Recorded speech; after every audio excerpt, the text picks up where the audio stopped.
How's it going, everybody? I'm Dave Glavin, an aspiring NBA salary cap analyst, and today I'm going to be discussing how Brad Stevens and the Celtics navigated their salary cap situation this offseason. So, coming into the summer, they were set for a $500 million roster and to become the first team with a tax payment higher than their overall salary. And Brad Stevens has talked a lot about the real basketball penalties associated with being over the second apron for so many seasons, as well as how punishing the repeater tax is now under the new CBA. So they were expected to reduce payroll. They had 12 guys under contract, as well as a cap hold for their first round pick at number 28. Roughly 22, almost 23 million over the second apron. 3 tradable first round picks, depending on which year they chose, as well as 4 seconds, frozen 2032 pick, as well as frozen trade exception for Jaden Springer that they had generated at the deadline last year. But given their financial situation, it was pretty clear that they'd be unable to retain Al Horford and Luke Cornett, and that with Tatum's injury, him most likely being out all of this upcoming season, the next 2 years have really become a reset period to create the next championship iteration around him and Brown. But to do so, they're going to have to get under the tax this season as well as next season to reset their repeater clock. They have limited draft assets to attach to the bad contracts that they had, like Drew Holiday and Porzingis. And they really didn't want to give them up either because they're going to need cheap talent to surround Tatum and Brown. Because this is the first time in NBA history with Tatum's extension kicking in this offseason that a team has had 2 players earning the 35% supermax.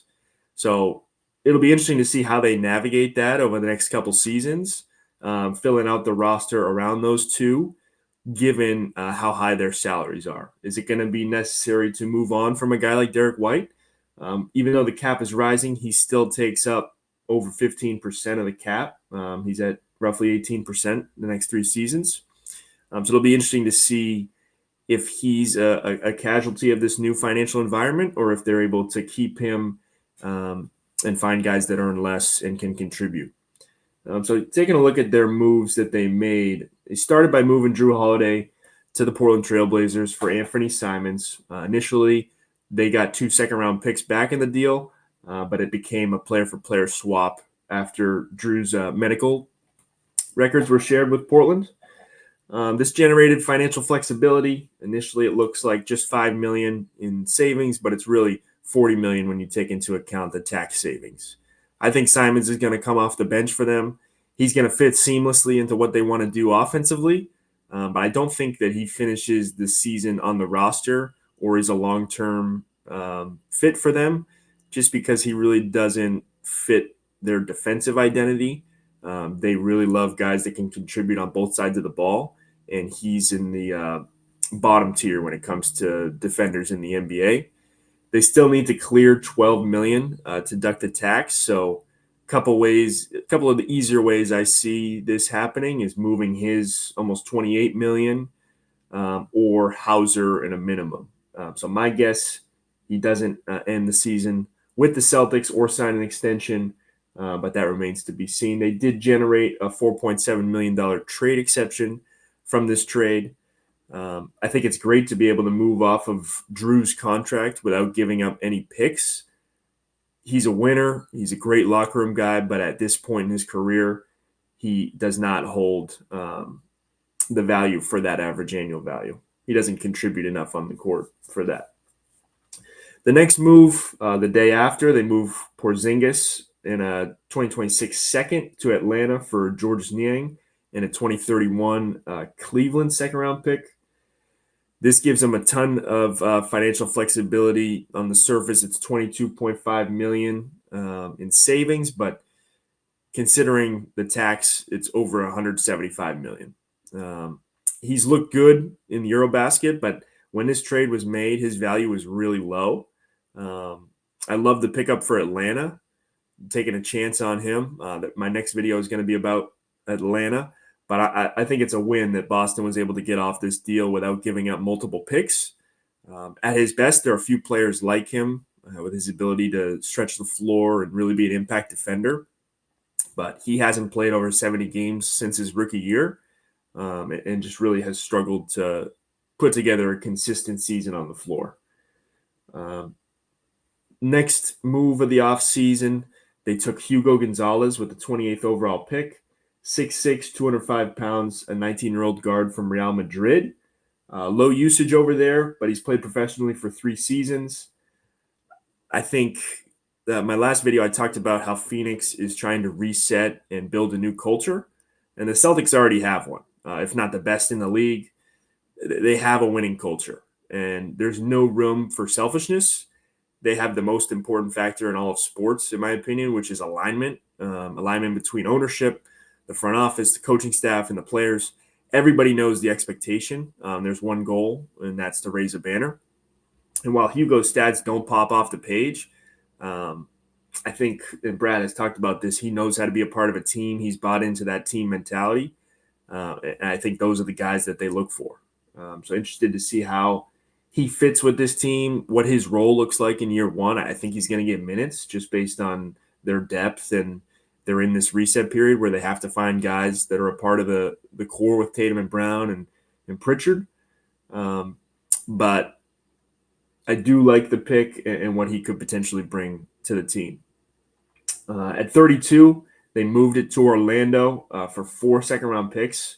I think this is great value for a second-round pick, even though it is high in the second round, but they were able to get 46 and 57 in this most recent draft, as well as a 2026 Orlando, Milwaukee, Detroit most favorable second, and a most favorable of their own in Orlando that they had initially moved there when they got Evan Fournier. At 46, they took Amari Williams, 7 foot, 260 pounds, 23-year-old center from Kentucky, 7'5" wingspan, solid two-way presence.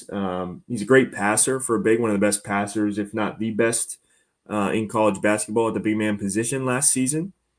I really like his versatility. I think he has a really good shot at being a part of the long-term core for them.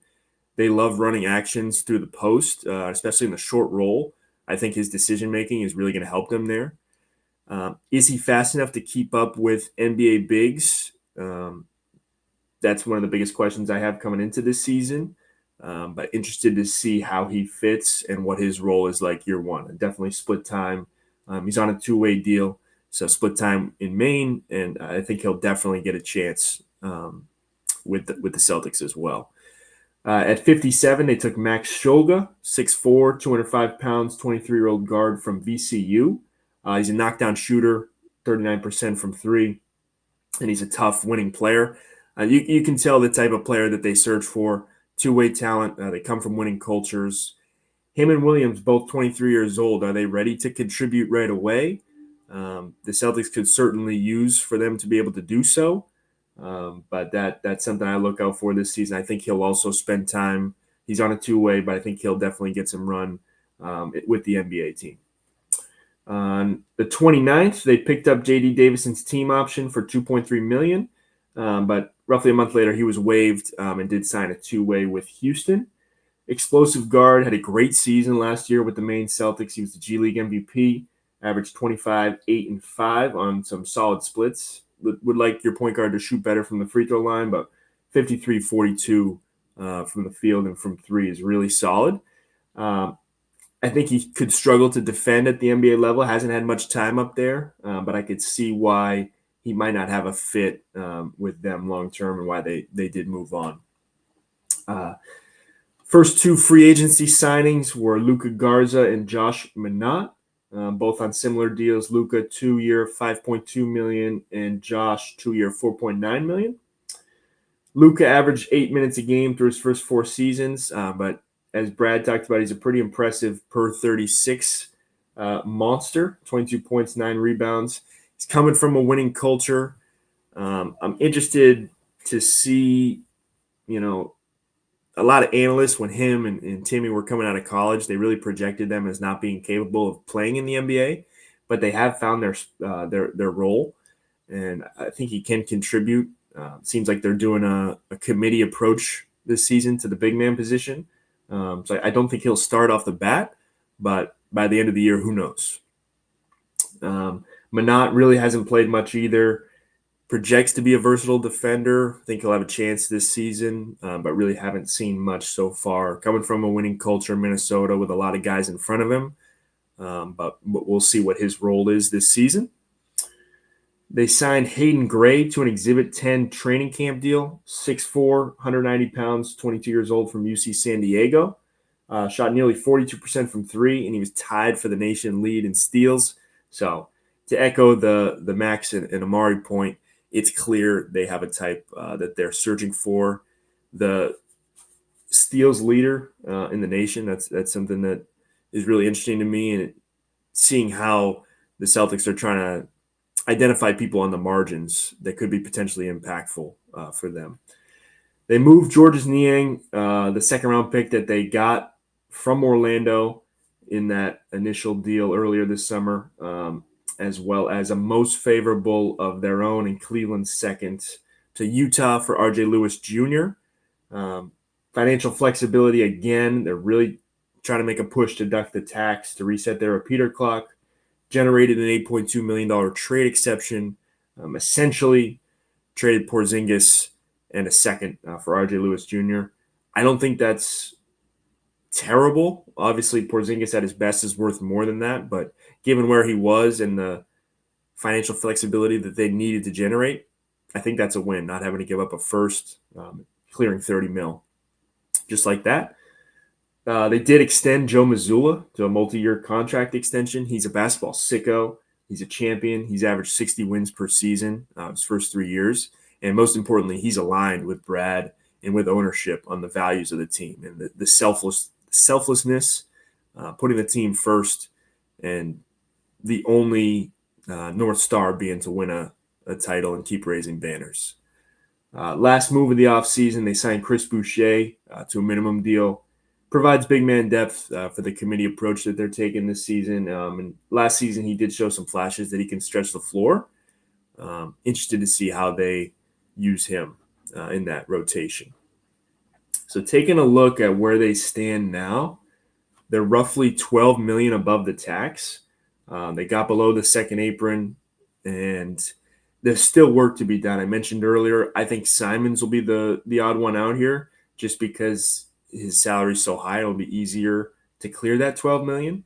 But Hauser in a minimum would get it done as well. And I'm a very strong believer that they're going to duck the tax just based on where this group projects to be. Did listen to a couple of Brad Stevens' press conferences.